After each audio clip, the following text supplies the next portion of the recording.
شباب اگر رساله که بگینم رساله حقیقی اروپا قلنا شتا هذا حل اوروبي يعني هم وديها شركه والله العظيم بوفكي ما قرشين دساري مكرو بلكي من افلو بخندكو داديه كوندر نوفي منا اشتا بنا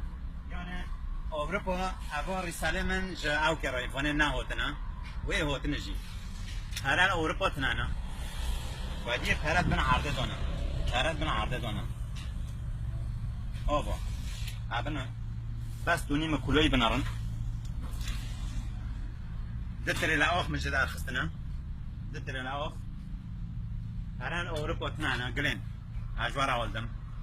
كي دبي فرانه فرادك قمل وجواكو فرادكم هرا دتكش بغازه خوبك هرا هانا بغازه خوبك والبركه خوكا هرا جمعي هانا كتير بوخه کنجه پوگل خوکه که ناره کنجه بولی نکره در نکه پرتنانه او پرتنانه من نوفي اوروبا بواشرين نابه هذا حقيقة اوروبا اوفا درون هذا شغلان اشتا روي ساعت بپنج علاقو ودیا تنا پان در نوفي من یکیش بغازه خوبه که بلکه خوکه پرل جمعی هانا هاوس واره به پرانه به رنده بس قفرة قصر حسبي نفسي خوي انسان هذا حقيقة أوروبا أشوار أولدم وقفرة يوزكم بفرة وقراست جي يوزكم براسته هذا حقيقة أوروبا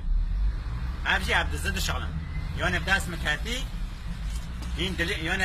قاب كرب ما عاد شغلان دلي خوب مدمن إيه حسن شغل كخدية هذا مع شيء حكمات ناتشخش هذيك تكش بغازة خوب كده بيكي هو كهويش كدنا هويش كدنا واكيدن سبعة ياك وارق اشتاب هاف حال مع اوروبا هذا لو كاس نا تاخذ سري وفنان نا بالمانيا ونا هاف دولتنا نظام لهي ترى الاثنين دولت دوات المانيا دانمارك وهولندا وبلجيكا في دولتنا ترى الاثنين يعني فرنجي ددن تا حسبي تاكرنت که چند ریو بوخه و چوبکه و ساعتها خوش و خدای جوارازی به هاده بای و با حقیقت اوروبایی نه